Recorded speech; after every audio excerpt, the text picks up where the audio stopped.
പടി ഇറങ്ങി വരുന്ന സമയത്ത് വന്ന് കൈ വന്നിട്ട് പറഞ്ഞു നിങ്ങള് ആ കടവ് സിനിമയില് ഹംസ അഭിനയിച്ചല്ലേ. അപ്പൊ ഞാൻ തന്നെ എന്നിട്ട് ഉയരം വെച്ച് എന്താ വെച്ചാല് നമ്മളെ ജീവിതത്തിൽ നടാടെ കിട്ടുന്ന ഒരു ഫാസിലിന്റെ ഈ പടമാണ് അതിന്റെ ഒരു കാരണം. ഞാൻ ചോദിച്ചു എങ്ങനെയുണ്ട് ട്രിവാൻഡ്രത്ത് രണ്ടാമത്തെ ട്രിപ്പ് എങ്ങനെയുണ്ട്? അതോ ഞാൻ റെയിൽവേ സ്റ്റേഷനിൽ ഇറങ്ങിയത് 3 ടീച്ചറിനോട് ചോദിച്ചു ഇതാ തടവിൽ അഭിനയിച്ചതല്ലേ. അപ്പൊ തന്നെ ഞാൻ ശരിയായിരിക്കും. എനിക്ക് അത്ര പിന്നെ എനിക്ക് അവിടുന്ന് റെയിൽവേ സ്റ്റേഷനിൽ പോകണം തന്നെ ഇല്ല. കാരണം ഇനിയും ആളുകൾ ചോദിക്കുമല്ലോ അങ്ങനെ ഞാൻ അവിടെ നിൽക്കട്ടെ എന്നാ. പക്ഷെ അപ്പോഴേക്കും സിനിമ അവിടെ തുടങ്ങില്ല വിചാരിച്ചത് മനസ്സിലെ മസാല പോയതോ ടീച്ചർ. ഞാനൊക്കെ എന്തെങ്കിലും തമാശ പറയുമ്പോ തന്നെ ബീന ടീച്ചർ ആ ക്യാരക്ടറായിട്ട് ഇങ്ങനെ ഇരിക്കുന്നുണ്ടാവും. അപ്പൊ ചിരിക്കൊന്നുമില്ല. അപ്പൊ ഞങ്ങളുണ്ടാവും ഇതെന്തത് ഇങ്ങനെയല്ലേ.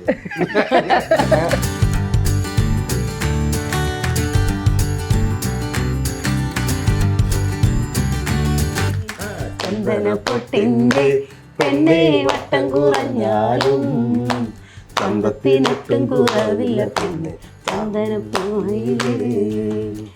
എന്റെ ക്യാരക്ടർ എന്ന് പറഞ്ഞ ഒരു ഉമ എന്നുള്ളൊരു ടീച്ചർ. അപ്പൊ ഞാൻ സാരിയൊക്കെ ചുറ്റി നല്ല സ്റ്റൈലാക്കിയുള്ള ടീച്ചർ. ഇങ്ങനെയൊക്കെ എന്റെ മനസ്സിൽ എങ്ങനെയാ അഭിനയിക്കാനെന്നൊക്കെ വന്ന് 2 ദിവസം കഴിഞ്ഞ് ട്രയലൊക്കെ തുടങ്ങി പറഞ്ഞു ഇത് പ്രഗ്നന്റ് ആണ്, ഉമ എന്നുള്ള ലേഡി പ്രഗ്നന്റ്. അപ്പൊ സാരി പോയി. അപ്പൊ ഞാൻ ചോദിച്ചാൽ എങ്ങനെയൊക്കെ ഇത് പ്രഗ്നന്റ്? നിർബന്ധമാണല്ലേ പ്രഗ്നന്റ്? പ്രഗ്നന്റ് ആണോ ടീച്ചർ? അത് ഇതിന്റെ ഒരു ഇത് കാണിക്കാൻ വേണ്ടിയിട്ടാണ് പറഞ്ഞു. എനിക്ക് അഭിനയിക്കാൻ ഒരു അവസരം കിട്ടിയിട്ടുണ്ടായിരുന്നില്ല. ഇഷ്ടമായിരുന്നു, ഒരുപാട് ഇഷ്ടമായിരുന്നു. അപ്പൊ ഞാൻ തന്നെ ചെയ്യും. എന്റെ ക്ലാസ്സിലെ കുട്ടികളൊക്കെ വെച്ചിട്ട് അങ്ങനെ ചെയ്യും, കൂട്ടുകാരുമായിട്ട്. അങ്ങനെ വളരെ സങ്കടത്തിൽ ഈ പത്രത്തിലുള്ള വാർത്തകളൊക്കെ നോക്കും. എന്തെങ്കിലും ഒരു നാടകത്തിൽ അഭിനയിക്കാൻ കിട്ടിയിരുന്നെങ്കിൽ എന്ന് ഒരുപാട് സ്വപ്നങ്ങൾ കാണാറുണ്ട്. അപ്പൊ ഞാൻ സിനിമയില് അഭിനയിക്കുന്ന സമയത്ത് തന്നെ ചിലപ്പോ നാടകം കയറി വരുമ്പോ ഫാസിൽ പറയും സുബ്രേട്ടാ അവിടെ ആ നാടകത്തിന്റെ ചെറിയൊരു അത്ര ബലം പിടിക്കണ്ട. സുബ്രന്റെ ചെറിയ നാടകത്തിന്റെ പോലെ എന്തെങ്കിലും കൊണ്ട് പറഞ്ഞിട്ട് തമാശക്ക് അങ്ങനെ പോവാന്നായിരുന്നു. ഞങ്ങൾ രണ്ടാളും പല സീനും വരികയായിരുന്നു. അപ്പൊ ഒന്നാമത്തെ സീനിൽ ഇതുപോലെ സുബ്രേട്ടെന്ന് പറയും. അങ്ങനെ ഒരു 15 പ്രാവശ്യം നടത്തിച്ചപ്പോ മനസ്സിലായി വിനായക്, മൃദുല്, പിന്നെ ഹരിയേട്ടൻ സൗണ്ട് ചെയ്യുന്ന ഹരിയേട്ടൻ, ഫാസിലിന്റെ ആ സെറ്റിലുള്ള പിള്ളേരൊക്കെ നല്ല എന്താണ് ചുരുക്കം പറഞ്ഞ ടീമിനെ മൊത്തം ബുദ്ധിമുട്ടിച്ചിരിക്കുന്നു. കുഞ്ഞുങ്ങളെ വന്നാലും വന്നാലും കലാമണ്ഡലത്തിൽ സെലക്ഷൻ കിട്ടി. 300 രൂപ അന്ന് കൊടുക്കാനില്ലാത്തോണ്ട് പോയില്ല. പക്ഷെ ഒരുപാട് സിനിമകളിലും നാടകങ്ങളൊക്കെ ബീന ടീച്ചർ പിന്നെ അഭിനയിച്ചിട്ടുണ്ടെങ്കിൽ പോലും എൻ്റെ ഒരു സാറ്റിസ്ഫാക്ഷനിൽ വന്നിട്ടുണ്ടായിരുന്നില്ല. കാരണം എല്ലാ കഴിവുകളും ഒരിക്കലും കൊടുത്തിട്ടുണ്ടായിരുന്നില്ല. അപ്പം ഞാൻ അങ്ങനെ പറയും നിന്റെ എല്ലാ കഴിവുകളും ലോകം അറിയുന്ന ഒരു ദിവസം അതെനിക്ക് എൻ്റെ ഒരു സ്വപ്നമാണെന്ന് പറയും ഇപ്പോഴും. എനിക്ക് അത്രയും ഞങ്ങളുടെ ഒരു ഫ്രണ്ട്ഷിപ്പ് അങ്ങനെയാണ്. ഇത് ഇൻഡിഫൈനബിൾ എന്ന് പറയാം. 10ാം ക്ലാസ്സിൽ എനിക്ക് കിട്ടിയ ഒരു കോഴ്സാണ് friendship divides our sorrows and doubles our happiness. അത് കറക്റ്റാണ്. ഇപ്പോഴും ഞങ്ങളുടെ മനസ്സൊരു 18ൽ നിൽക്കുകയാണ്. ഏതാണ്ട് ഞങ്ങൾ റിട്ടയർ ചെയ്യാൻ 3 വർഷങ്ങൾ കൂടി ബാക്കിയുള്ളൂ. മട്ടിമരം കൊണ്ടുണ്ടാക്കണ തീപ്പട്ടി, കൊച്ചു കുട്ടികൾ ഉണ്ടാക്കിയിടണ തീപ്പട്ടി.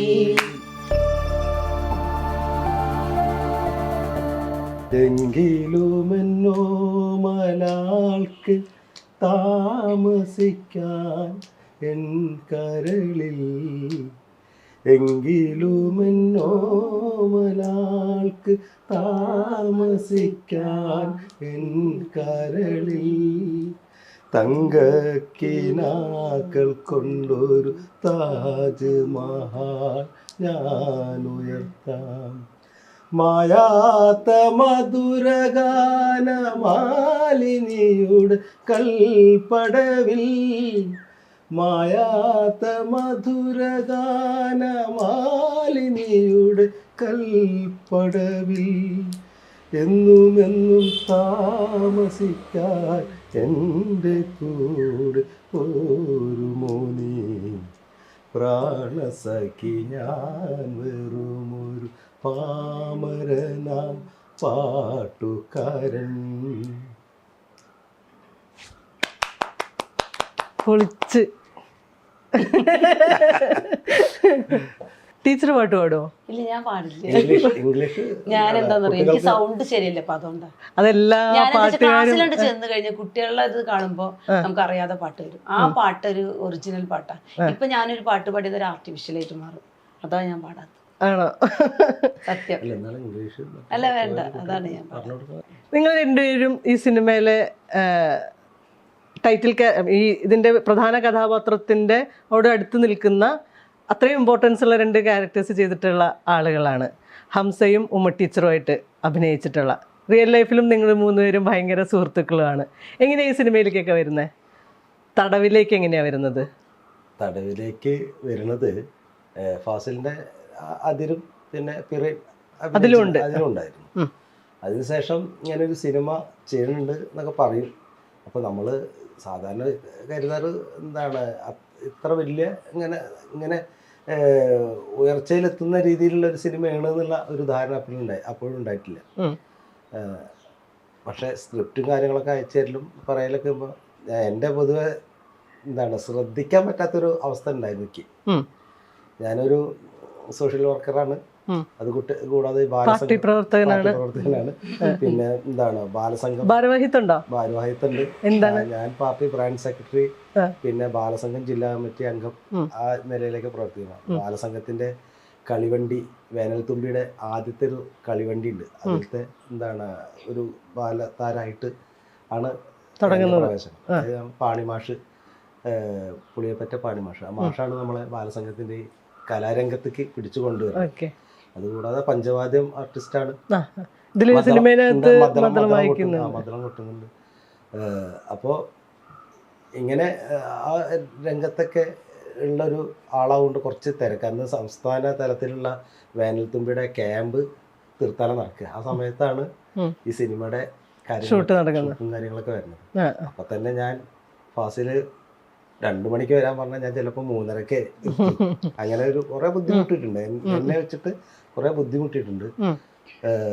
എങ്കിലും ഈ തടവ് പറഞ്ഞ സിനിമയിലേക്ക് വരാൻ കഴിഞ്ഞത് വലിയ ഭാഗ്യമായിട്ടപ്പം തോന്നുന്നു.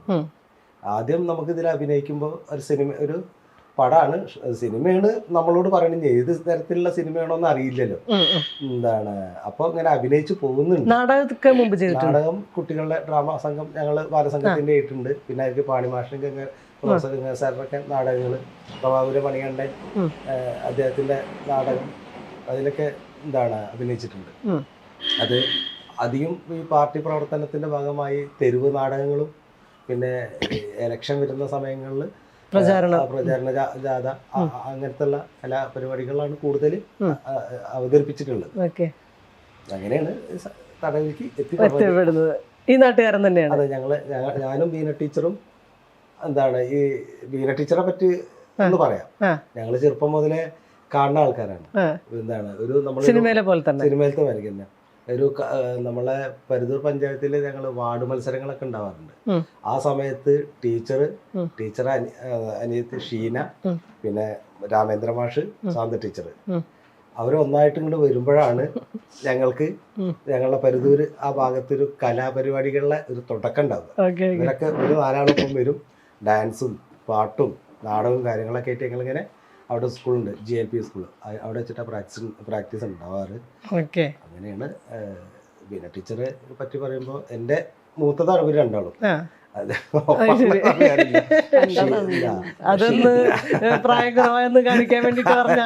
അങ്ങനെയല്ല, ഷീനും ഞാനും ഒപ്പം പഠിച്ചതാണ്.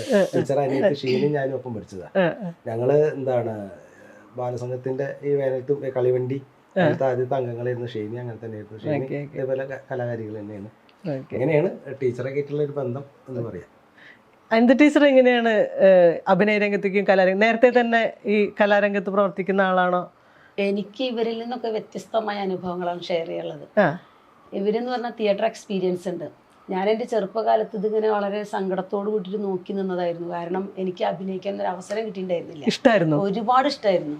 അപ്പൊ ഞാൻ തന്നെ ചെയ്യും, എൻ്റെ ക്ലാസ്സിലെ കുട്ടികളൊക്കെ വെച്ചിട്ട് അങ്ങനെ ചെയ്യും, കൂട്ടുകാരുമായിട്ട്.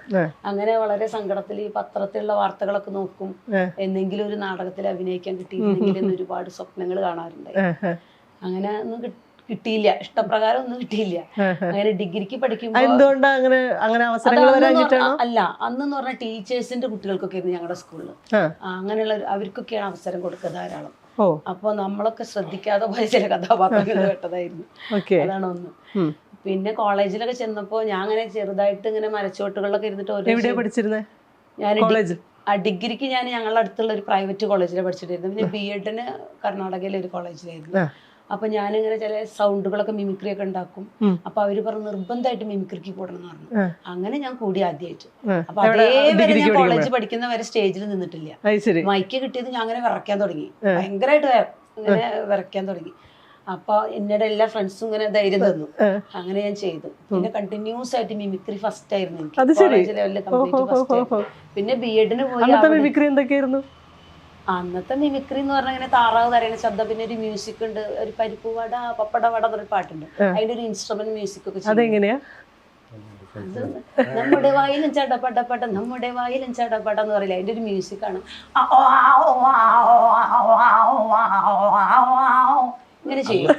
ഇതാണ് മിമിക്രിയുടെ. എന്നെക്കാളും നന്നായിട്ട് ചെയ്യുക ബീന ടീച്ചർ കേട്ടോ, ഞാൻ പിന്നെ പറയാം. അപ്പോൾ ഇങ്ങനെ മിമിക്രി ഒക്കെ ചെയ്ത് ബി.എഡിലൊക്കെ നമ്മൾ നന്നായിട്ട് മിമിക്രി ഒക്കെ ചെയ്യും. പക്ഷെ അഭിനയിക്കാൻ ഒന്നും വല്ലാണ്ട് ചാൻസ് ഒന്നും കിട്ടിയിട്ടില്ല. എനിക്ക് ഒരേ ഒരു പ്രാവശ്യമാണ് അഭിനയിക്കാൻ ചാൻസ് കിട്ടിയത്. അത് ഞാൻ ജോലി ചെയ്തുകൊണ്ടിരിക്കുമ്പോൾ എനിക്ക് പെട്ടെന്ന് ജോലിയിൽ നിന്ന് മാറി നിൽക്കേണ്ടി വന്നു. അപ്പോൾ വുമൺ എൻഹാൻസ്മെന്റ് പ്രോഗ്രാം എന്ന് പറഞ്ഞിട്ട് ട്രിവാൻഡ്രത്ത് ഞങ്ങൾക്ക് ട്രെയിനിങ് വന്നു. അന്ന് നമുക്കൊരു സ്കിറ്റ് ചെയ്യേണ്ടി വന്നു. അപ്പൊ അതിൽ ബെസ്റ്റ് ആക്ട്രസ് ആയിട്ട് എന്നെ തെരഞ്ഞെടുത്തു. ജീവിതത്തിൽ ആദ്യമായിട്ട് സന്തോഷിച്ചു ഒരു ബെസ്റ്റ് ആക്ട്രസ് ആയല്ലോ. അങ്ങനെയാണ്. അപ്പോൾ പക്ഷെ എൻ്റെ എല്ലാ ആഗ്രഹങ്ങളും എൻ്റെ കുട്ടികളിലൂടെ ഞാൻ പഠിപ്പിക്കുന്ന കുട്ടികളിലൂടെ സാധിപ്പിച്ചെടുക്കാറുണ്ട്. അതാണ് എൻ്റെ ഏറ്റവും വലിയ സാറ്റിസ്ഫാക്ഷൻ. എനിക്ക് നഷ്ടപ്പെട്ടതെല്ലാം എന്താണോ അത് കുട്ടികൾക്ക് കിട്ടണമെന്നുള്ള വലിയ ആഗ്രഹം എനിക്കുണ്ടായിരുന്നു. ആദ്യം അഭിനയിക്കുന്നത് സിനിമയിൽ അഭിനയിക്കുന്നത് ഫാസിലിന്റെ അതെ ഫാസിൽ അതും പിറയില് ശരിക്കും യഥാർത്ഥത്തിൽ അഭിനയിക്കേണ്ട ഒരാൾക്ക് ചാൻസ് അവർക്ക് പറ്റാതെ പോയി. അപ്പൊ ബീന ടീച്ചർ പറഞ്ഞു അനിത ടീച്ചർ ചെയ്യും. കാരണം ഞങ്ങൾ സ്കൂളിൽ നിന്നൊക്കെ ചെറുതായിട്ട് ബീന ടീച്ചർ ഇങ്ങനെ നന്നായി ചെയ്യല്ലോ. അപ്പൊ എനിക്ക് ഭയങ്കര ആശ്വാസമായി. ഞാനും കൂടി ഞങ്ങൾ പല വേദികളിലും മിമിക്രിയും പലതൊക്കെ ചെയ്യാറുണ്ട്. അപ്പൊ അനിത ടീച്ചറും ചെയ്യുമെന്ന് ബീന ടീച്ചർ പറഞ്ഞു. അപ്പൊ എനിക്കറിയില്ല, ക്യാമറയുടെ മുന്നിൽ നിന്ന് പരിചയമൊന്നും എനിക്കില്ല. അപ്പൊ ഞാൻ പറഞ്ഞു അയ്യോ എന്ത് ധൈര്യത്തില് നീ പറഞ്ഞു, അതൊന്നും സാരില്ല നിനക്ക് ചെയ്യാൻ പറ്റും എന്ന് പറഞ്ഞു. അപ്പൊ പിന്നെ എനിക്ക് തോന്നി ഞാൻ അങ്ങനെ ചെയ്തില്ലെങ്കിൽ ഒരു ക്യാരക്ടർ കിട്ടാതെ ഫാസിൽ ബുദ്ധിമുട്ടണ്ട, അങ്ങനെ എനിക്ക് തോന്നി. അപ്പോൾ ചെയ്തോളം പറഞ്ഞു. അങ്ങനെ ചെയ്തു. പിറകില് എൻ്റെ മോളാണ് ശരിക്കും അതില് മെയിൻ ക്യാരക്ടറായിട്ട്. അപ്പൊ അതില് ആ കുട്ടിയുടെ കാമുകന്റെ സ്വന്തം മകളാണോ? സ്വന്തം മകൾ തന്നെയാണ് അതില് മെയിൻ സ്വന്തം മകളാണ്. മോളുടെ പേരെന്താ? മോളുടെ പേര് അപർണ. അതിലൊരു മുസ്ലിം ക്യാരക്ടർ ഉണ്ട്. അതിൽ അവൾക്കാണ് ഒരുപാട് ഇഷ്ടം അഭിനയിക്കാൻ. അപ്പൊ അതിൽ ചെയ്തു. അതിൽ ഉമ്മയായിട്ട് ഞാൻ ചെയ്തിട്ടില്ല, ചെറുതാണെന്ന് പറഞ്ഞില്ലേ. അപ്പൊ എല്ലാവർക്കും നല്ല ഇഷ്ടമായി. അപ്പൊ എനിക്കൊരു കോൺഫിഡൻസ് ആയി, ആ ക്യാമറയുടെ മുകളിലൊക്കെ നിൽക്കാൻ പറ്റും മുന്നിലല്ല എന്ന് തോന്നലായി. പിന്നെ എനിക്ക് സന്തോഷം എന്ന് പറഞ്ഞാൽ ഇങ്ങനെ ഒരു സിനിമ ഫാസില് ഈ നിങ്ങളുടെ ഫ്രണ്ട്ഷിപ്പ് എനിക്കൊരു മോട്ടിവേഷനാണ്, ഒരു ഇൻസ്പിറേഷനാണെന്നൊക്കെ പറഞ്ഞപ്പോൾ ഭയങ്കര ത്രില്ലായി. പിന്നെ ബീന ടീച്ചർ എല്ലാ കഴിവും എനിക്കറിയാം. പക്ഷെ ഒരുപാട് സിനിമകളിലും നാടകങ്ങളൊക്കെ ബീന ടീച്ചർ പിന്നെ അഭിനയിച്ചിട്ടുണ്ടെങ്കിൽ പോലും എൻ്റെ ഒരു സാറ്റിസ്ഫാക്ഷനിൽ വന്നിട്ടുണ്ടായിരുന്നില്ല. കാരണം എല്ലാ കഴിവുകളും ഒരിക്കലും കൊടുത്തിട്ടുണ്ടായിരുന്നില്ല. അപ്പം ഞാൻ അങ്ങനെ പറയും, നിന്റെ എല്ലാ കഴിവുകളും ലോകം അറിയുന്ന ഒരു ദിവസം അതെനിക്ക് എൻ്റെ ഒരു സ്വപ്നമാണെന്ന് പറയും ഇപ്പോഴും. എനിക്ക് അത്രയും ഞങ്ങളുടെ ഒരു ഫ്രണ്ട്ഷിപ്പ് അങ്ങനെയാണ്, ഇത് ഇൻഡിഫൈനബിൾ എന്ന് പറയാം. അങ്ങനെ ഇരിക്കുമ്പോഴാണ് ഈ സ്ക്രിപ്റ്റ് ഫാസിൽ തന്നത്. വായിച്ചപ്പോൾ ഞാൻ ഉമ്മയൊക്കെ മാറ്റി വെച്ചു. എൻ്റെ ക്യാരക്ടർ ഞാൻ ശ്രദ്ധിച്ചിട്ട് പോലും ഇല്ല. ഈ ഗീത എന്ന ക്യാരക്ടർ എന്നെ വല്ലാണ്ട് ഇൻഫ്ലുവൻസ്. കാരണം ഒരു ആക്ടർക്ക് എങ്ങനെയൊക്കെ അഭിനയിക്കാൻ പറ്റും, എന്തെല്ലാം ടാലന്റ് പൊട്ടൻഷ്യൽ എല്ലാം എക്സ്പ്രസ് ചെയ്യാൻ പറ്റുന്ന ഒരു ക്യാരക്ടറായിരുന്നു. അപ്പൊ എനിക്ക് ഉറപ്പായിരുന്നു ലോകം ബീന ടീച്ചറെ തിരിച്ചറിയുമെന്ന്. അപ്പൊ അതുകൊണ്ട് ഞാൻ എപ്പോഴും ഗീത ക്യാരക്ടർ എൻ്റെ ക്യാരക്ടർക്ക് ഞാൻ ഒട്ടും ശ്രദ്ധിച്ചിട്ടുണ്ടായിരുന്നു. അതാണ് ഒരു സത്യം.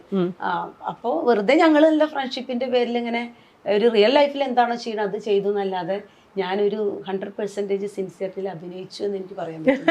അതാണ് എൻ്റെ സത്യം.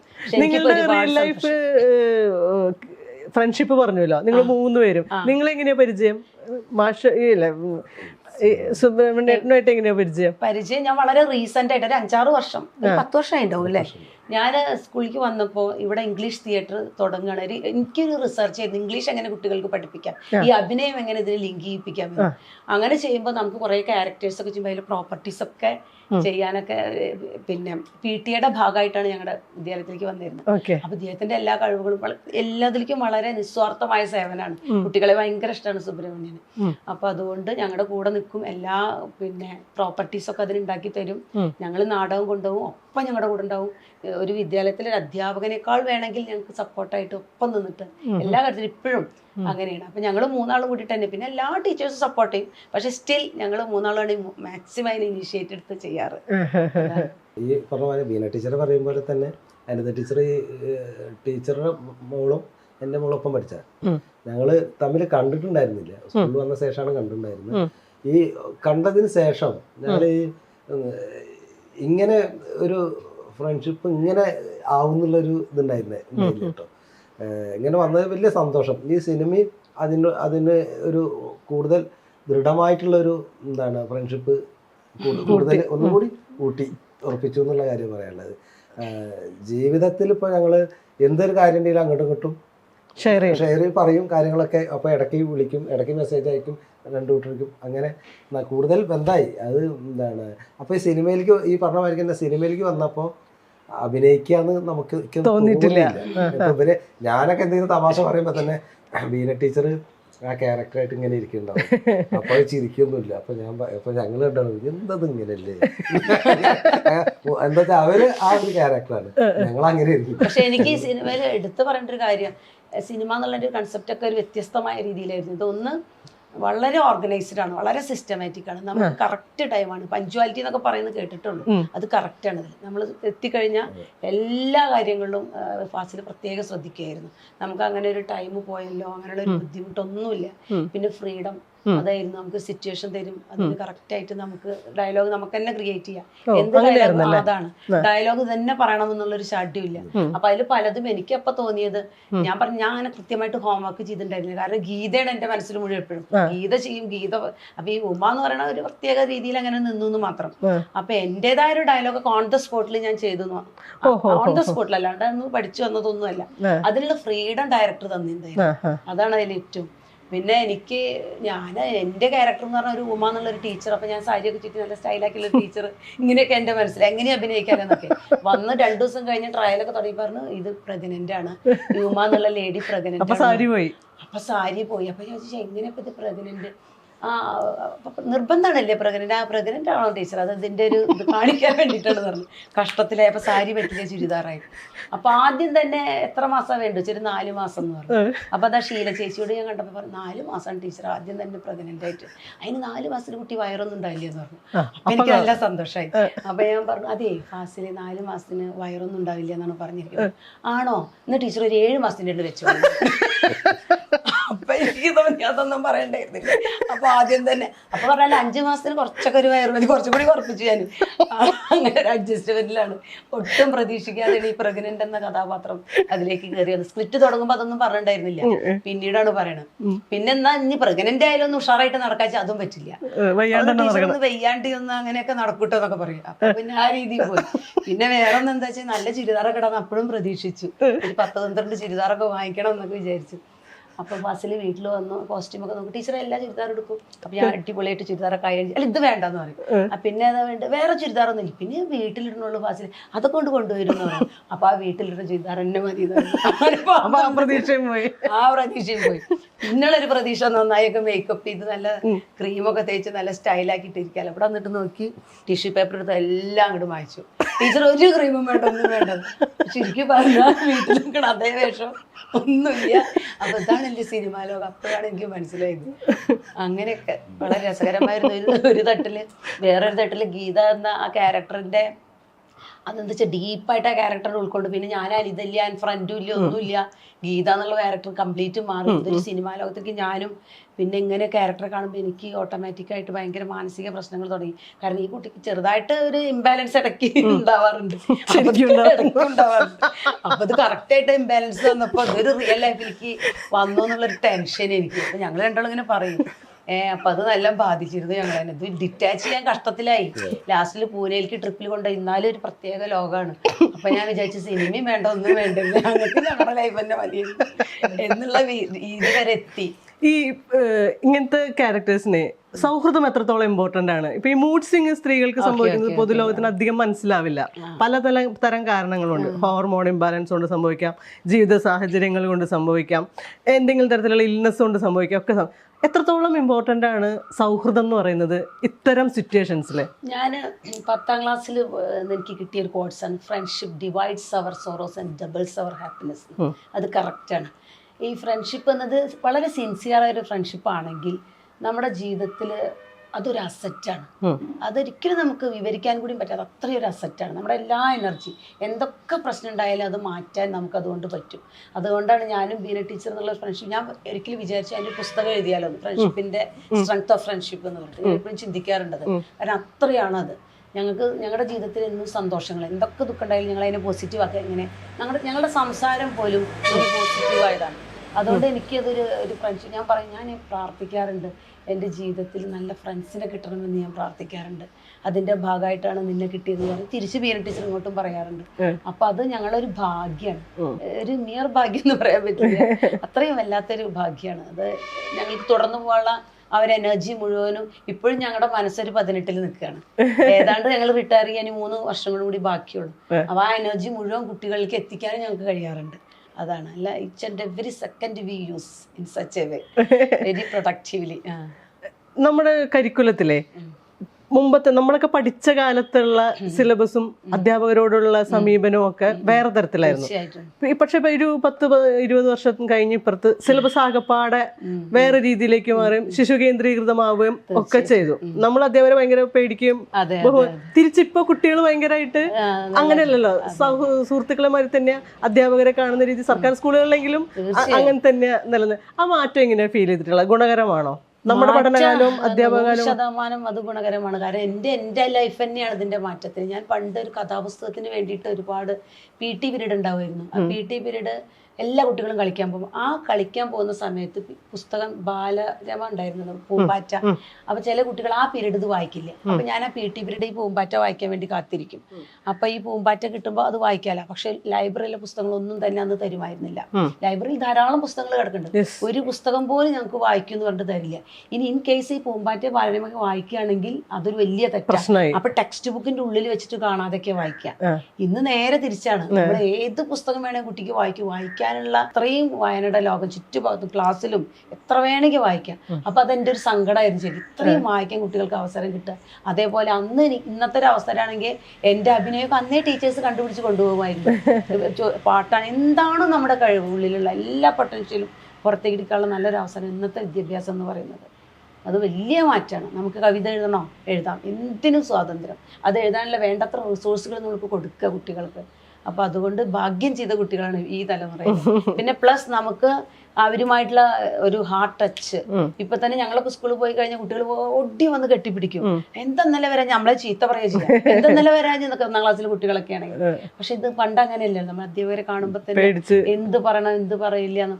ഇന്നത്തെ എക്സാം എന്ന് പറഞ്ഞാൽ ഞങ്ങൾക്ക് ആ ടെൻഷൻ, കുട്ടികൾക്ക് ഒരു ടെൻഷൻ ഇല്ല, ടീച്ചർ പഠിക്കേണ്ടതെന്നേ പറയും. അങ്ങനെ അത്രയും മാറി വിദ്യാഭ്യാസത്തിന്റെ.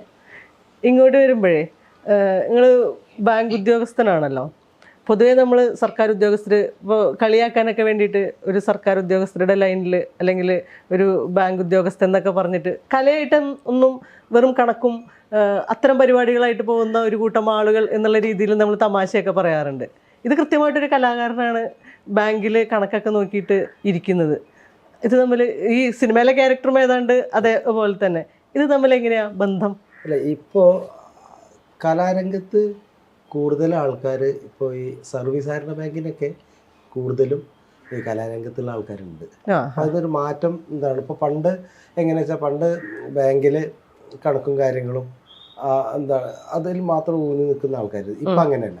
ഇപ്പം അതിൽ നിന്ന് വ്യത്യസ്തം പറഞ്ഞു കഴിഞ്ഞാൽ, ഒന്ന് നമ്മുടെ ഈ സർക്കാരിൻ്റെ ഒരു പിന്തുണ സഹകരണ ബാങ്കുകൾക്ക്, കേരള സംസ്ഥാന സർക്കാരിൻ്റെ ഒരു നല്ല പിന്തുണ നമ്മളെ ബാങ്ക് സർവീസ് സഹകരണ ബാങ്കുകൾക്ക് കൂടുതലുണ്ട്. അപ്പോൾ അവിടെ വരുന്നതൊക്കെ സാധാരണപ്പെടുന്ന ആളുകളാണ്. ഇപ്പോൾ ചിലപ്പോൾ നാട്ടിൻ പ്രദേശത്ത് ഉള്ള എന്താണ് ആൾക്കാർ തന്നെ ആവാം അവിടുത്തെ ബാങ്കിൽ വർക്ക് ചെയ്യുന്നത്. ഈ നാട്ടിൻപുറത്തുള്ള ആൾക്കാർക്ക് കലാപരമായിട്ടും ഈ എന്ന് പറഞ്ഞപ്പോൾ ഞാൻ വിശ്വസിക്കുന്ന പാർട്ടി ഒരു CPM എന്നുള്ള ആ പാർട്ടിയിൽ അധികം കലാരംഗത്ത് നമുക്ക് പ്രകടിപ്പിക്കാനുള്ള അവസരങ്ങളുണ്ട്. ഇപ്പോൾ ബാലസംഘമായാലും അതുപോലെ തന്നെ മറ്റ് തെരുവ് നാടകങ്ങളായാലും. അപ്പോൾ അങ്ങനെ വരുന്ന ആൾക്കാരാണ് കൂടുതൽ. കലാപ്രവർത്തനം എന്ന് പറയുന്നത് പാർട്ടി പ്രവർത്തനത്തിന്റെ ഭാഗമായിട്ടാണ്. അപ്പോൾ അങ്ങനെ വരുന്ന ആൾക്കാർ നമ്മളെ ബാങ്കുകളിൽ വർക്ക് ചെയ്യുന്നുണ്ട്. അപ്പോൾ അവിടെ ഒരു വ്യത്യാസമായിട്ട് നമുക്ക് അങ്ങനെ തോന്നാറില്ല. എന്താണ് ബാങ്ക് കലയും തമ്മിലൊരു വ്യത്യാസമായിട്ട് തോന്നാറില്ല.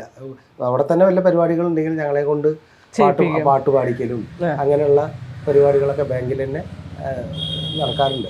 നമ്മളെ ടൂർ പോകുന്ന സമയത്ത്, അതുപോലെ ബാങ്കിൻ്റെ വല്ല വാർഷിക പരിപാടികൾ, പുതിയ ബാങ്ക് ഉദ്ഘാടനം, എന്താണ് ബ്രാഞ്ച് ഉദ്ഘാടനം വരുമ്പോൾ ആ സമയങ്ങളിലൊക്കെ ഞങ്ങളെ കലാപരിപാടികൾ അവതരിപ്പിക്കാനുള്ള ഒരു സാഹചര്യം ഉണ്ട്. ഞാൻ നേരത്തെ ബിഎൻ ടീച്ചറോട് ചോദിച്ചിരുന്നേ, ഈ സ്റ്റേജ് പെർഫോം ചെയ്യുന്നതും ഇപ്പൊ തിരുവനാടകങ്ങളിലെ പെർഫോമൻസിന്റെ രീതിയും സിനിമയിൽ അഭിനയിക്കുന്നതും തമ്മിൽ നല്ല വ്യത്യാസം ഉണ്ടല്ലോ. മീഡിയമായിട്ടും വ്യത്യാസമുണ്ട്. നമ്മളതിനെ വേറെ രീതിയിൽ വേണമല്ലോ കാണാൻ. അത് നിങ്ങൾ എങ്ങനെയാണ് ചെയ്തത്? എനിക്ക് തോന്നുന്നത് എന്താ, ഈ നാടകങ്ങൾ എന്ന് പറയുന്ന സ്പോട്ട് നമുക്ക് എന്താണോ ചെയ്യാൻ പറ്റുക അത് അവിടെ വെച്ച് പെട്ടെന്ന് നമുക്ക് ചെയ്യാം. ആരും അവിടെ ചോദ്യം എന്താ അങ്ങനെ ചെയ്ത് അല്ലെങ്കിൽ അങ്ങനെ അല്ലല്ലോ ചെയ്യേണ്ടതെന്ന് ആരും വന്ന് നമുക്ക് പറയില്ല. ഇങ്ങനെ എല്ലാം വേണ്ടത് മറ്റേ മാതിരിക്ക് ചെയ്താൽ മതിയായിരുന്നു എന്ന്. അത് സ്പോട്ടിൽ നമുക്ക് ചെയ്യാം. സിനിമയിൽ അങ്ങനെ അല്ലാതാക്കി തോന്നുന്നു. സിനിമയിൽ എന്താ വെച്ചാൽ സിനിമ നമുക്ക് അഭിനയിക്കാം, പക്ഷെ റിയലി നമ്മളെ ജീവിതത്തിനോട് ബന്ധപ്പെട്ടുള്ള ബിഹേവിയർ പരിപാടിയാണ്. അതെ, അത്ര തന്നെ ഉള്ളൂ. നമ്മൾ എന്താണോ സാധാരണ നമ്മൾ ചെയ്യുന്നത്. ഇപ്പൊ നമ്മളിങ്ങനെ ഇരുന്ന് വർത്താനം പറയണേ ഇപ്പൊ നമുക്ക് നാടക രീതിയിലല്ലാതെ സംസാരിക്കാം. ഇപ്പൊ ഞാൻ സിനിമയിൽ അഭിനയിക്കുന്ന സമയത്ത് തന്നെ ചിലപ്പോൾ നാടകം കയറി വരുമ്പോൾ ഫാസിൽ പറയും, സുബ്രേട്ടാ അവിടെ ആ നാടകത്തിന്റെ ചെറിയൊരു അത്ര ബലം പിടിക്കണ്ട എന്നുള്ള രൂപത്തിൽ ഇങ്ങോട്ട് പറയും. എന്താണ് നമ്മള് ചിലപ്പോൾ അഭിനയിക്കുക പറയുമ്പോൾ നമുക്ക് പെട്ടെന്ന് എന്താണെന്നുള്ള ഗൗരവത്തിൽ ഒരു അങ്ങനെ സാധനമൊക്കെ വരും. അപ്പൊ അതല്ല ഈ സിനിമയിൽ വേണ്ടത്. സിനിമയിൽ നമ്മൾ സാധാരണ എന്താണോ വേണ്ടത് ആ ഒരു സാധനം ചെയ്താൽ മതി എന്ന് ഫാസിൽ പറയുമ്പോഴാണ് നാടകവും ഇതും തമ്മിൽ വ്യത്യാസം ഉണ്ട്. പക്ഷെ നാടകം പറഞ്ഞാൽ വേറൊരു വഴി തന്നെയാണ്, സിനിമ പറഞ്ഞാൽ വേറെ വഴി തന്നെ. അഭിനയം രണ്ടും അഭിനയ മുഹൂർത്തങ്ങളാണ്. ഇതിൽ കട്ട് ചെയ്യുക നാടകത്തില് നടക്കില്ല. അത് സ്പോട്ടിൽ ചെയ്ത് അവിടെ നടനാണ് തീരുമാനിക്കുന്നത്. ഇവിടെ എന്താണ് പക്ഷെ ഫാസിലിനെ പറ്റി ആ സിനിമയെ പറ്റി പറയുമ്പോൾ ഇത്രയ്ക്കും നമുക്ക് എന്താണ് അനുകൂലമായിട്ട് ചിലപ്പോ പറയും നിങ്ങളെ ചീത്ത പറയിട്ടോ. അതെന്താ കാര്യം ട്രയൽ തന്നിട്ടുണ്ടായിരുന്നു ക്ലാസ്. അപ്പോ സുബ്രന്റെ വിചാരി നാടകത്തിന്റെ പോലെ എന്തെങ്കിലും കണ്ട് പറഞ്ഞിട്ട് തമാശക്ക് അങ്ങനെ പോവാന്നായിരുന്നു. ഞങ്ങൾ രണ്ടാളും പല സീനും വരികയായിരുന്നു. അപ്പൊ ഒന്നാമത്തെ സീൻ ഇതുപോലെ സുബ്രേട്ടാന്ന് പറയും. അങ്ങനെ ഒരു 15 പ്രാവശ്യം നടത്തിച്ചപ്പോ മനസ്സിലായി ഇത് നാടകമല്ല, അങ്ങനെ കണ്ട് പഠിച്ചു.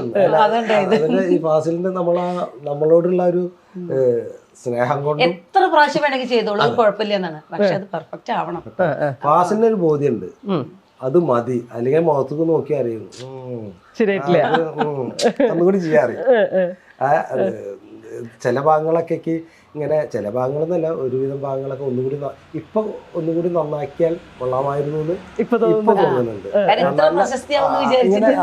നമ്മള് പിന്നെ അത് മാത്രമല്ല, നമുക്ക് നമ്മളെ സമയത്തിന്റെ ഇതിൽ നിന്നൊക്കെ ഒരു പാഠം പഠിച്ചത് എന്താ വെച്ചാ, ഇതിനിറങ്ങുമ്പോ ഇതിന് കൂടുതൽ സമയം കണ്ടെത്തണം. ഈ ഒരു സിനിമ ആയാലും ശരി, അങ്ങനെ അതിലേക്ക് ഇൻവെസ്റ്റ് ചെയ്യണം.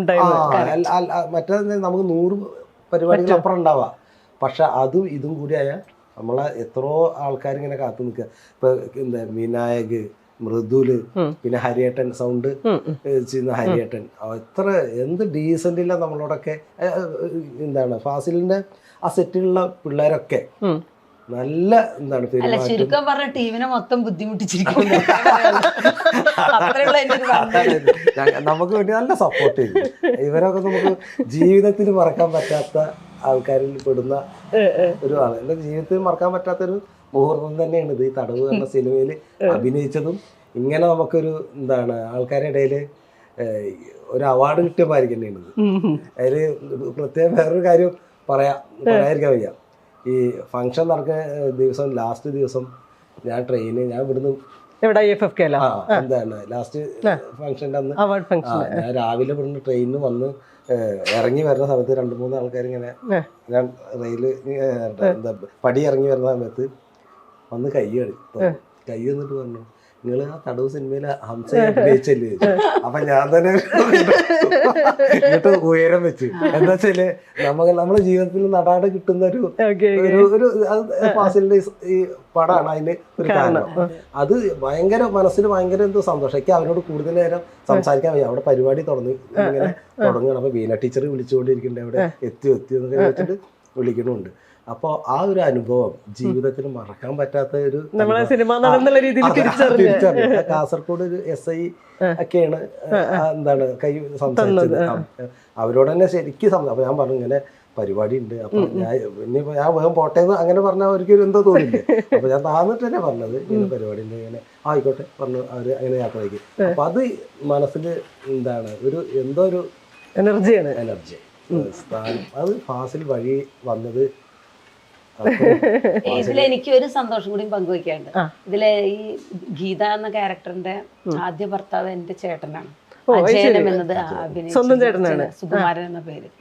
അതില് വളരെ സന്തോഷം. ചേട്ടൻ നല്ല ഇഷ്ടമായിരുന്നു അഭിനയൊക്കെ. പിന്നെ എന്റെ ചേച്ചിമാരൊക്കെ ചെറിയ ചെറിയ റോളുകളൊക്കെ ചെയ്തിട്ടുണ്ട്.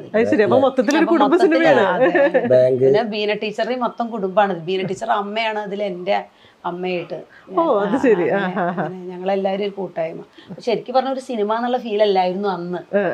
പിന്നീടാണ് ഇതിങ്ങനെ. ഈ സ്ക്രിപ്റ്റ് നേരത്തെ ഫുള്ള് വായിക്കാൻ തന്നിട്ടുണ്ടോ? ആ, ഞങ്ങക്ക് തന്നിട്ടുണ്ടായിരുന്നു. ഞാനൊന്നും ഫുള്ള് വായിച്ചിട്ടില്ല. അതാ ഞാൻ പറഞ്ഞത്, ടീച്ചർ വായിച്ചിട്ടുണ്ടായിരുന്നു. എനിക്കത് നല്ല ഇഷ്ടമായി. ഞാൻ പറഞ്ഞില്ലേ, ഗീത എന്ന ക്യാരക്ടർ ടീച്ചർക്ക് മൊത്തം എന്താണോ കഴിവ് പ്രകടിപ്പിക്കാൻ പറ്റിയൊരു അവസരമാണെന്ന്. അതുകൊണ്ടാണ് അത് എനിക്ക് സ്ക്രിപ്റ്റ് ഇഷ്ടമായത്. ഓക്കെ, ഇനി ടീച്ചർ ഒരു പാട്ട് പാടോ? നോക്കല്ലേ. ചന്ദനപ്പൊട്ടിന്റെ പെണ്ണെ വട്ടം കുറഞ്ഞാലും ചന്തത്തിനൊട്ടും കുറവില്ല പെണ്ണ് ചന്ദനപ്പൂമയിലേ. ചന്ദനപ്പൊട്ടിന്റെ പെണ്ണെ വട്ടം കുറഞ്ഞാലും ചന്തത്തിനൊട്ടും കുറവില്ല പെണ്ണ് ചന്ദനപ്പൂമയിലേ. ആശയ്ക്കൊരാശയ്ക്കായി പെണ്ണെ കാണണമെന്നുണ്ട്, രണ്ടു മനസ്സാണ് പുന്നാര പെണ്ണ് എന്റെ ഇണക്കുയിലേ. ചന്ദനപ്പൊട്ടിന്റെ പെണ്ണെ വട്ടം കുറഞ്ഞാലും ചന്തത്തിനൊട്ടും കുറവില്ല പെണ്ണ് ചന്ദനപ്പൂമയിലേ. നിന്നെ ഉറക്കാനായി പെണ്ണെ ചന്ദനക്കട്ടിലുണ്ട്, നിന്നെ ഉറക്കി താരാട്ടു പാടി മെല്ലെ ഉറക്കാനായി.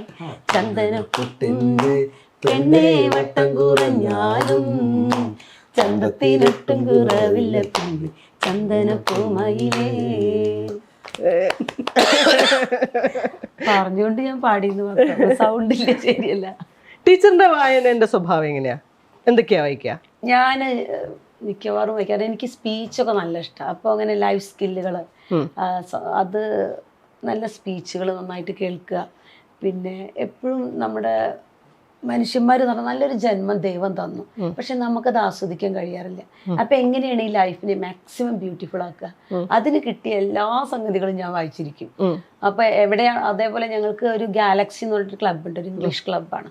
അപ്പൊ അതിൽ ഞങ്ങൾ എല്ലാ ശനിയാഴ്ചയും കൂടാറുണ്ട്. ഓൾ ഇന്ത്യയിലെ പഞ്ചാബ്, ഡൽഹി, രാജസ്ഥാൻ, ബോംബെയിലുള്ള ഫ്രണ്ട്സൊക്കെ എനിക്കുണ്ട്. അപ്പോൾ എല്ലാ ശനിയാഴ്ചയും ഞങ്ങൾ അതിൽ സെമിനാറൊക്കെ നടത്താറുണ്ട്. അപ്പോൾ അതിൽ പ്രസൻറ്റേഷനൊക്കെ നടത്തും. അപ്പോൾ അതിന് വേണ്ടിയിട്ട് ഉള്ള വായനകൾ ധാരാളം, അതായിട്ട് മോട്ടിവേഷൻ സ്പീച്ചുകൾ, പേഴ്സണാലിറ്റി ഡെവലപ്മെൻറ്റ്, ആറ്റിറ്റ്യൂഡ്, അത്തരം കാര്യങ്ങളൊക്കെയാണ് എനിക്ക് ഏറ്റവും കൂടുതൽ വായിക്കാൻ ഇഷ്ടം. അതേസമയം മറ്റും വായിക്കാറൊക്കെ ഉണ്ട്, അത് കുറവാണ്. ഇത്തരം കാര്യങ്ങൾ. നിങ്ങളുടെ വായന എങ്ങനെയാ? അധികം പാർട്ടിപരമായിട്ടുള്ള പുസ്തകങ്ങൾ വായിക്കാറുണ്ട്. പിന്നെ ഈ പറയുന്ന പോലെ വായനോട് അങ്ങനെ കുറച്ചൊരു അഭിരുചിയുള്ളൂ. കൂടുതൽ ഇഷ്ടം പാട്ട്. എന്താണ്, നമ്മളെ കാര്യമൊക്കെ നോക്കി ഫോണിൽ മറ്റേ ആ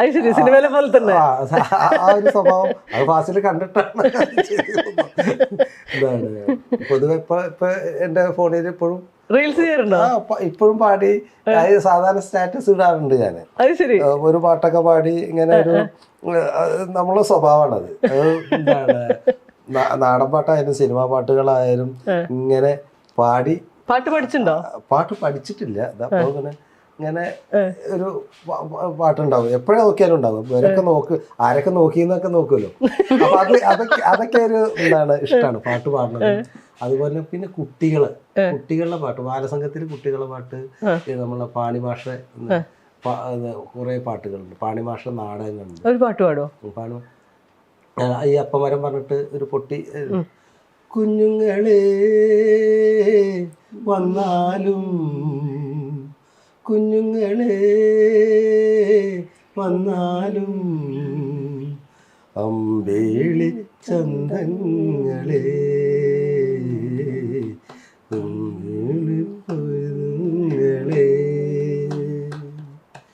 കൈ നിറയെ മധുരം തരാ ഞാൻ, കൈ നിറയെ മധുരം തരാ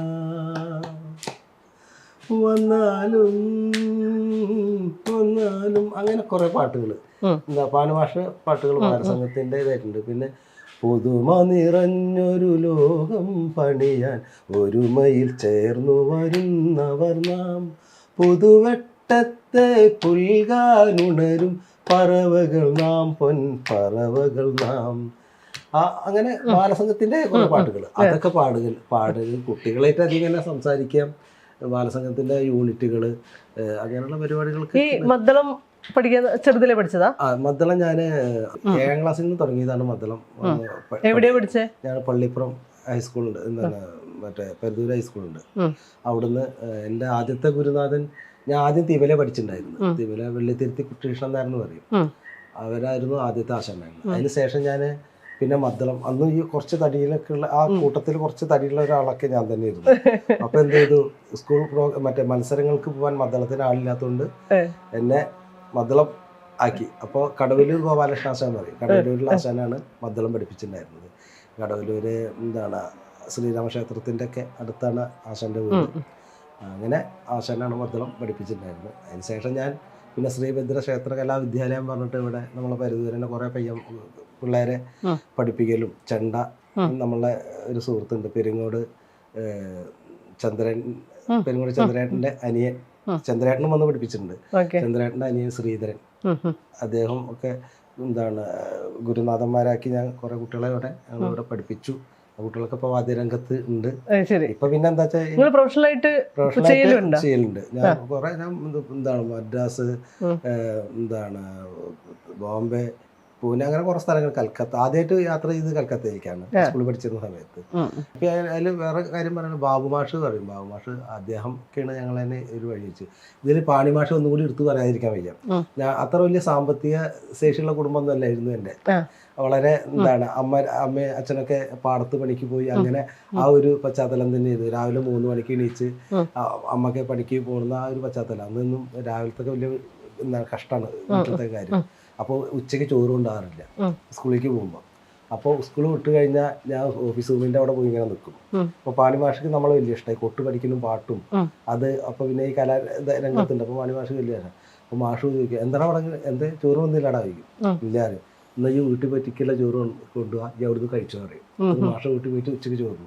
അതല്ലാതെ മാഷ് കൊണ്ടുവരുന്ന ദിവസമാണെങ്കിൽ മാഷ് 10-20 എന്നാ പോയി ചാടിച്ചോ, അങ്ങനെ ഒരു ഇത്. അപ്പോൾ മാഷയ്ക്ക് ജീവിതത്തിൽ ഏറ്റവും ഇഷ്ടപ്പെട്ട ഒരാള് പാണി മാഷ എടുത്ത് പറയാതിരിക്കാൻ. എന്നിട്ട് പിന്നെ കൊട്ടിന്റെ കൊട്ട് പിന്നെ അവിടുന്നാണ് കൊട്ട്. ഫീസൊന്നും അങ്ങനെ കൊടുക്കാനില്ലാതെ ബാബു മാഷൊക്കെ നല്ല സഹായിച്ചിട്ടുണ്ടായിരുന്നു. ഫീസൊന്നും അത്ര വല്ലാതെ കൊടുക്കാൻ ഉണ്ടാകാത്തൊരവസ്ഥയായിരുന്നു. പിന്നെ കുട്ടീഷ് ആശാൻ ഞങ്ങളെ എടുത്ത് പറയാതിരിക്കാൻ വയ്യ. ആശാനും ഞങ്ങൾക്ക് എന്താണ് ഫീസൊന്നും നോക്കിയിട്ടില്ല. പിന്നെ അങ്ങനെ കൊട്ടാൻ പുറത്തൊക്കെ പോയി. അന്ന് മദ്ദള ചക്രവർത്തിയായ കടവല്ലൂർ അരവിന്ദാശാസുണ്ട്, അദ്ദേഹം മരിച്ചു. മദ്ദളത്തിൻ്റെ ഒരു ചക്രവർത്തിയാണ് അദ്ദേഹം. പിന്നെ എന്താണ് ചെർപ്പളശ്ശേരി ശിവാശാൻ, അങ്ങോട്ട് അദ്ദേഹത്തിൻ്റെ ഒക്കെ ഒപ്പം കൊട്ടാനൊക്കെ നല്ല ഭാഗ്യമുണ്ടായി. കലാമണ്ഡലത്തിൽ സെലക്ഷൻ കിട്ടി. 300 രൂപ അന്ന് കൊടുക്കാനില്ലാത്തതുകൊണ്ട് പോയില്ല. സെലക്ഷൻ കിട്ടി. അന്ന് എന്താണ് നമ്മളെ സുഹൃത്ത് സുധീറിൻ്റെ അച്ഛൻ ഗോപി മാഷൊക്കെ രണ്ടാമതും പരിശ്രമിച്ചു. പക്ഷെ സമയത്തിലേക്ക് എത്താൻ പറ്റിയില്ല. അന്ന് നേരെ കുറച്ച് ആദ്യം 300 രൂപ ഫീസ് കൊടുക്കാൻ പറ്റിയെന്നുണ്ടെങ്കിൽ അന്ന് കലാമണ്ഡലത്തിൽ ഒരു വാദ്യക്കാരനായി മാറി. അങ്ങനെ കുറെ എന്താണ് ജീവിതത്തിൽ അങ്ങനെ കുറച്ച് നഷ്ടങ്ങളൊക്കെ ഉണ്ട്. പക്ഷെ ആ നഷ്ടങ്ങളൊക്കെ ഈ സിനിമ കൊണ്ട് നികത്തി. അത് സന്തോഷമായി.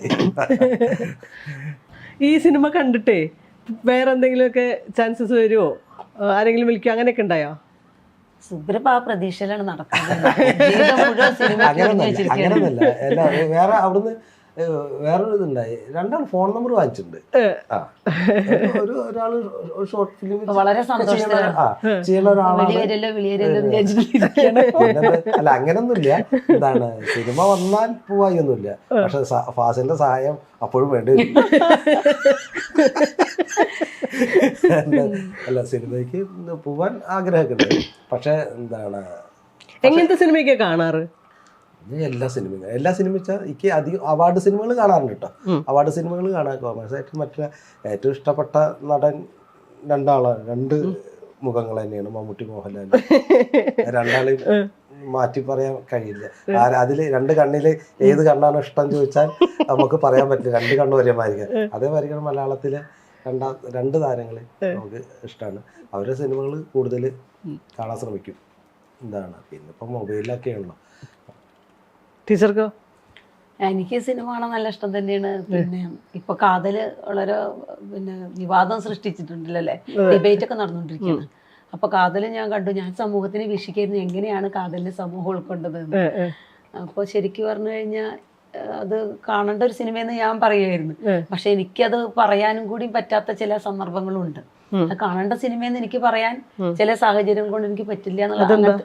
കാരണം എന്താ വെച്ചെങ്കിൽ സമൂഹം അങ്ങനെയാണ് നോക്കിക്കാണുന്ന കാതൽ എന്നുള്ള സിനിമയിലെ നായകനെ. വളരെ തെറ്റായിട്ട് കാണുന്നവരുണ്ട്, അല്ലാത്തവരുണ്ട്. അപ്പൊ അത് ഭയങ്കര വിവാദം സൃഷ്ടിച്ചൊരു സിനിമയാണല്ലോ കാതൽ, ഇപ്പൊ നടന്നുകൊണ്ടിരിക്കുകയാണ്. അപ്പൊ അങ്ങനെ ഓരോ സിനിമേനെ പറ്റി ഇപ്പൊ നേരെ ഇറങ്ങിയിട്ടുണ്ടല്ലോ. കണ്ടോ? ഇല്ല, കാണാൻ വേണ്ടിയിട്ടുള്ള തയ്യാറെടുപ്പിലാണ്. മോള് കണ്ടു, നന്നായിട്ടുണ്ടെന്ന് പറഞ്ഞു. നമ്മുടെ സിനിമ കണ്ടിരുന്നോ? തടവ് സിനിമയായിട്ട് കണ്ടോ? പിന്നെ ഞങ്ങള് 4 പ്രാവശ്യം കണ്ടു. ഞങ്ങള് ബോംബെയിലേക്കൊക്കെ പോയി. അപ്പോഴാണ് ഈ തടവ് എന്ന് പറഞ്ഞ ഇതിന്റെ ഒരു പ്രാധാന്യം നമുക്ക് എത്രത്തോളം എത്തി എന്നുള്ളത് നമ്മൾ അറിയണത്. അതുവരെ ഞങ്ങൾ ഇങ്ങനെ കുഴഞ്ഞിട്ടൊക്കെ പോയത്. അത് മാത്രമല്ല, ഞങ്ങൾ ആ സിനിമ അവിടെ പോയിരിക്കുമ്പോ ആദ്യം ഞങ്ങളതിനല്ല ശ്രദ്ധിച്ചിട്ടുണ്ടായിരുന്നത്. അത് മൊത്തം ജനങ്ങളൊരു എന്താണ് പ്രതികരണം. അതുപോലെ തന്നെ എന്താണ് ടീച്ചറുടെ ഭാഗങ്ങൾ നല്ല ശ്രദ്ധിച്ചിരുന്നു. ബീന ടീച്ചറൊക്കെ ഭാഗങ്ങൾ നല്ല എന്താ വെച്ചാൽ ടീച്ചർക്ക് മാക്സിമം ചെയ്യാൻ പറ്റുന്ന കാര്യത്തിൽ പരമാവധി എന്താ എങ്ങനെ അതിനെ പറയാന്നറിയില്ല, അത്രയ്ക്കും ഇതായിട്ട് ചെയ്തിട്ടുണ്ട്. അപ്പൊ ആ ഭാഗങ്ങളൊക്കെ വരുമ്പോ ചില സ്ഥലങ്ങളിൽ നമുക്ക് കണ്ണ് നിറയുന്ന രംഗങ്ങളുണ്ട്. അങ്ങനെയുള്ള ഒരു ഭാഗം. പിന്നെ അനിത ടീച്ചറും ഞാനും കൂടിയിട്ടുള്ള എന്താ വെച്ചാൽ ടീച്ചർ ആ റീല് നമ്മളോട് എങ്ങനെയാ സംസാരിക്കുന്ന ആ രൂപത്തിൽ തന്നെയാണ്. അല്ല, തടവ് ഞങ്ങള് ബോംബെയിലേക്ക് വിളിച്ചേ. ബോംബെയിലേക്ക് വിളിച്ചപ്പോ സുബ്രൻ പറഞ്ഞു നമ്മള് പോകുന്നു വേണ്ട, ഞങ്ങൾക്ക് രണ്ടാക്കും ഇതിന്റെ സീരിയസ് സത്യത്തിൽ അറിയില്ല. ഈ ബോംബെയിലേക്കൊന്നും പോയിട്ടില്ലല്ലോ. അപ്പൊ അങ്ങനെ നമ്മൾ പോവാന്ന് ബീന ടീച്ചർ കൂടെ ഒന്ന് പോവാൻ നമുക്കൊരു അനുഭവം അല്ലേ എന്നൊക്കെ വിചാരിച്ചിട്ട് ഞങ്ങളങ്ങനെ പോയതാ. പോയി ചെന്ന് സിനിമയൊക്കെ കഴിഞ്ഞപ്പോ അങ്ങോട്ട് വരും നമ്മള് ഇന്റർവ്യൂ. ഇതൊക്കെ കണ്ടപ്പോഴാണ് സിനിമയ്ക്ക് ഇപ്പൊ ഇത്രത്തോളൊക്കെ ഉണ്ടോ. അവിടെ ചെന്ന് ഞങ്ങളോട് ഇങ്ങനെയൊക്കെ ചോദിക്കണം. അപ്പോഴേക്കും സുബ്രൻ ഇങ്ങോട്ട് വരായിരുന്നു ടീച്ചറെ. അപ്പോഴേക്കും ഇങ്ങനെ ഓരോരുത്തർ ഇങ്ങനെ ചോദിക്കാൻ മയക്ക തരാ, ഇതിപ്പോ ഇത്രയും വലിയതാണോ? അപ്പൊ സുബ്രൻ പറയും ഇനി ജീവിതകാലം മുഴുവൻ ഞാൻ സിനിമ അഭിനയിക്കുള്ളൂ, ഇത്രയും ഇതുവരെയുള്ള ജീവിതമൊക്കെ വേസ്റ്റായി, ഇനിയാണ് ജീവിക്കാൻ തുടങ്ങുന്ന പറഞ്ഞിട്ടുണ്ട്. പിന്നീട് IFFKയിലേക്ക് പോയത്. അത് കണ്ടപ്പോ അതിലേറെ അതിന് ഈ ബോംബെനേക്കാളും കൂടുതൽ കൂടുതൽ ഇതിന്റെ ഒരു റെലവൻസ് ഒക്കെ അപ്പോഴാണ് മനസ്സിലായി. മലയാളികളുണ്ടാവുകൊണ്ട് നമുക്ക് അറിയാം. പക്ഷെ മുംബൈയിലും മോശമില്ലാത്ത പ്രതികരണമായിരുന്നു. മലയാളികളല്ലെങ്കിലും അവരാ സിനിമ അവിടെയാണ് ഈ ചെറുപ്പക്കാർ കുറെ നമ്മള് പൊതുവെ നമ്മള് ഈ യുവതലമുറ ഇങ്ങനത്തെ സിനിമകളൊന്നും കാണില്ല എന്നുള്ള ചിന്താഗതിയൊക്കെ ഉണ്ടായിരുന്നു. ഞാൻ അതിശയിച്ചു പോയി. അതിലുള്ള കുട്ടികളൊക്കെ ഇത്രയും ആൾക്കാര് സിനിമേനെ അങ്ങനെ എന്താണ് നെഞ്ചേറ്റ് നടക്കുന്നുണ്ട് എന്നുള്ള. മറ്റേത് നമ്മൾക്ക് സിനിമ ട്രയൽസിൽ പോയി സിനിമ കാണുന്നു, ഇറങ്ങിപ്പോയിരുന്നു, എങ്ങനെയുണ്ട് പടം, അടിപൊളി, എങ്ങനെ മോശമായി, ആ രണ്ടഭിപ്രായം നമുക്ക്. ഇതങ്ങനെയല്ല, ഇത് ശരിക്കും എന്താണോ സിനിമയിലുള്ള സാധനം എന്നുള്ളത് ചോദിക്കുന്ന രൂപത്തിലുള്ള ആ നല്ല അനുഭവമായിട്ടുണ്ട്. അപ്പൊ IFFKയിൽ ശരിക്കും പറഞ്ഞാല് ഞങ്ങളോട് ആദ്യം നിങ്ങൾ 3 പേര് വരും, കാരണം എല്ലാരും ഒന്നും കൊണ്ടുപോകാൻ പറ്റില്ല എന്നൊക്കെ ഫാസിലിനും ക്ലിയർ ആയ ഒരു ഐഡിയ ഒന്നും ഇല്ല. അപ്പൊ ഞാനും ബീന ടീച്ചറൊക്കെ പോയി. അപ്പൊ ഞങ്ങളുടെ ഊഴം കഴിഞ്ഞു. പിന്നെ ഞാൻ ഗോവയ്ക്ക് വിട്ടു. ഞങ്ങൾ 3 പേരും പോയി. ഒപ്പം പറഞ്ഞില്ലെങ്കിൽ ഇതാണ്. അപ്പൊ 3 പേരും പോയി. അപ്പൊ ഞങ്ങളുടെ ഊഴം കഴിഞ്ഞു. പിന്നെ 2ാമത്തെ ദിവസം സിനിമ ഗംഭീരായി എന്നൊക്കെ പറയുമ്പോ പിന്നെ ഇങ്ങനെ ഇരിക്കാൻ പറ്റാതെ ഓരോരുത്തർക്കും. അപ്പോഴേക്കും ഞാൻ ഗോവയിൽ എത്തിക്കഴിഞ്ഞു. ഇവർ രണ്ടാളും ക്ഷണിക്കാതാണ് ഇനി വെയിറ്റഡ് എന്ന് പറയാലോ. അങ്ങനെ പോയി. ബീന ടീച്ചർ വിളിച്ചു, ഫാസിൽ എനിക്ക് വരാൻ പറ്റുമോ? അപ്പൊ ഞങ്ങൾ സ്കൂളിലെ കുട്ടികളെ വിചാരിച്ച് ജീവൻ കളയല്ലേ, അപ്പൊ എന്തായാലും ലീവ് എടുത്ത് വരാൻ പറ്റില്ല എന്നാണ് ഫാസിൽ വിചാരിച്ചിരിക്കുന്നത്. അപ്പൊ ബീന ടീച്ചർക്ക് ഇവിടെ ഇരിക്കാൻ പറ്റാതെ, കാരണം ടീച്ചർ ഗീത എന്നുള്ള ക്യാരക്ടറിനെ പറ്റിയിട്ട് അങ്ങനെ വിളിക്കാൻ ടീച്ചർ വരൂ എന്ന് പറയുമ്പോ പിന്നെ ബീന ടീച്ചർക്ക് ഇവിടെ ഇരിക്കാൻ പറ്റുമോ? പിന്നെ ബീന ടീച്ചർ ഒറ്റയ്ക്ക് പോയി. ഇദ്ദേഹത്തിനെ വിളിച്ചിട്ടൊന്നുമില്ല, പക്ഷെ ഇദ്ദേഹത്തിന് തീരെ പറ്റാതെ ഇദ്ദേഹം ബസ്സിൽ വീണ്ടും പോയി. അങ്ങനെ അവിടെ അപ്പോഴേക്കും ഞാൻ ഗോവയിലെത്തി. പിന്നെ എനിക്ക് പറ്റില്ല. പിന്നെ അവാർഡൊക്കെ പറയുമ്പോഴേക്കും എനിക്ക് ഗോവയൊന്നും കാണാൻ പറ്റാതെ ഗോവയിലേക്ക് പോകണ്ടെന്നായി. അങ്ങനെ ഇവരെല്ലാവരും അവാർഡ് മേടിക്കുന്നു. ഞാൻ ഭയങ്കര സങ്കടത്തിൽ ഗോവയിൽ സങ്കടത്തിലിരിക്കുക. കാരണം ഇവര് സ്റ്റേജിന്റെ മുകളിൽ കിടന്ന് കുത്തി മറന്നു, ആ ഇന്റർവ്യൂ ഈ ഇന്റർവ്യൂ. അപ്പൊ പറഞ്ഞു എന്നോട് ഗോവ പോക്കാണ്ട് പൂതി ഒന്നുമില്ല, ഞങ്ങൾ ഇനി മേലിൽ ടൂറിന് പോകാൻ പാടില്ല എന്ന് പറഞ്ഞു. അല്ല അത് ഇനി ഞാൻ പോവില്ല എന്ന് പറഞ്ഞു. ഒരു അനുഭവം ഇനി നമുക്ക് കിട്ടിയത് വരില്ല. അപ്പൊ വിളിക്കാതെ ഇവരൊക്കെ ഓടിച്ചെന്നതാണ്. എന്നെ വിളിക്കുന്നു വിചാരിച്ചു നിന്നു. അപ്പൊ എന്റെ ചാൻസ് പോയി. ജീവിതത്തിൽ ഞാൻ മറക്കില്ല. നമ്മളിപ്പോ അതിൽ പങ്കെടുത്തിട്ടില്ലെങ്കിൽ ഇപ്പൊ അപ്പോഴാണ് ഇപ്പൊ നമുക്ക് തോന്നുന്നത് ഇനി എന്തൊക്കെ ഇതുണ്ടെങ്കിലും അതില് അങ്ങനത്തെ എത്ര ആള് നമ്മളെ വിളിച്ച് ഈ ടി വിയിൽ കണ്ടിട്ടുണ്ട്, എത്രയോ ആൾക്കാർ നമ്മളെ വിളിച്ചിട്ട് സംസാരിച്ചു. നിങ്ങളൊക്കെ ഇതിലുണ്ടല്ലേ, അവാർഡ് മേടിക്കുന്നത് കണ്ടു എന്നൊക്കെ പറയുമ്പോഴേ അത് നമുക്ക് ജീവിതത്തില്. ഞാൻ ചോദിച്ചു എങ്ങനെയുണ്ട് ട്രിവാൻഡ്രത്ത് രണ്ടാമത്തെ ട്രിപ്പ് എങ്ങനെയുണ്ട്? അതോ ഞാൻ റെയിൽവേ സ്റ്റേഷനിൽ ഇറങ്ങിയത് 3 ആളെ ടീച്ചർ എന്നോട് ചോദിച്ചു, ഇതാ തടവിൽ അഭിനയിച്ചതല്ലേ. അപ്പൊ തന്നെ ഞാൻ ശരിയായിട്ട് എനിക്ക് അത്ര പിന്നെ എനിക്ക് അവിടുന്ന് റെയിൽവേ സ്റ്റേഷനിൽ പോകണം തന്നെ ഇല്ല. കാരണം ഇനിയും ആളുകൾ ചോദിക്കുമല്ലോ, അങ്ങനെ ഞാൻ അവിടെ നിൽക്കട്ടെ എന്നാ. പക്ഷെ അപ്പോഴേക്ക് സിനിമ അവിടെ തുടങ്ങില്ല വിചാരിച്ചത് മനസ്സിലെ മസാല പോയതോ ടീച്ചർ. അങ്ങനെയാ പറഞ്ഞത്. അത്ര ഗംഭീരത്തിലാണ്. കട്ടി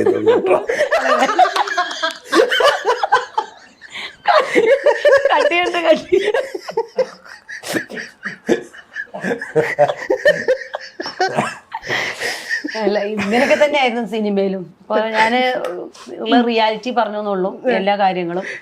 അപ്പൊ ഈ സിനിമയിലും ഞങ്ങൾക്ക് ഇങ്ങനെ തന്നെ അനുഭവം. പ്രത്യേകിച്ചായിട്ട് പറഞ്ഞ ഡയലോഗൊന്നും എല്ലാ സിറ്റുവേഷനും അനുസരിച്ച് ഇങ്ങനെ.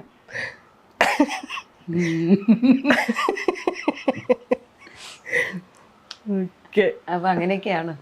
ഒരു പാട്ടും കൂട്ടി പാടിയിട്ട് നമുക്ക് നിർത്താം. നമ്മള് 3 ആളും കൂടി ഒരു പാട്ടൊക്കെ കണ്ട് പാടുക. ആ പാട്ട് ഒരാളുണ്ട് പാടുന്നത് കയറ്റി പാടാം. അയ്യോ ആ മട്ടിമരം കൊണ്ടുണ്ടാക്കണ തീപ്പെട്ടി, കൊച്ചു കുട്ടികളുണ്ടാക്കിയിടണ തീപ്പെട്ടി. മട്ടിമരം കൊണ്ടുണ്ടാക്കണ തീപ്പെട്ടി, കൊച്ചു കുട്ടികളുണ്ടാക്കിയിടണ തീപ്പെട്ടി. പട്ടിണിക്കൂലിക്കുണ്ടാക്കണ തീപ്പെട്ടി, കൂട്ടിൽ 19 കൊള്ളിയുള്ള കുഞ്ഞിത്തീപ്പെട്ടി. കൂട്ടിൽ 19 കൊള്ളിയുള്ള കുഞ്ഞിത്തീപ്പെട്ടി. ആ മട്ടിമരം കൊണ്ടുണ്ടാക്കണ തീപ്പെട്ടി, കൊച്ചു കുട്ടികളുണ്ടാക്കിയിടണ തീപ്പെട്ടി. മട്ടിമരം കൊള്ളിയാക്കാൻ ഒത്തിരി ജോലി, മട്ടിമരം കൊള്ളിയാക്കാൻ ഒത്തിരി ജോലി. കമ്പിലിത്തീരി മരുന്നു നിറയ്ക്കാൻ ഒത്തിരി ജോലി, കമ്പിലിത്തീരി മരുന്നു നിറയ്ക്കാൻ ഒത്തിരി ജോലി. ആ മട്ടിമരം കൊണ്ടുണ്ടാക്കണ തീപ്പെട്ടി, കൊച്ചു കുട്ടികളുണ്ടാക്കിയിടണ തീപ്പെട്ടി. തോമസ് കുട്ടി ബീവാ തൊട്ടി ശങ്കരൻകുട്ടി, തോമസ് കുട്ടി ബീവാ തൊട്ടി ശങ്കരൻകുട്ടി. കൊച്ചുമറിയം കുഞ്ഞുനബീസ അമ്മീണിക്കുട്ടി, കൊച്ചുമറിയം അമ്മീണിക്കുട്ടി. ഒന്നിച്ചൊന്നായി ചേർന്നുണ്ടാക്കണ തീപ്പെട്ടി, നമ്മളൊന്നാണെന്നോതി വിളിക്കണ തീപ്പെട്ടി. ഒന്നിച്ചൊന്നായി ഉണ്ടാക്കണ തീപ്പെട്ടി, നമ്മളൊന്നാണെന്നോതി വിളിക്കണ തീപ്പെട്ടി.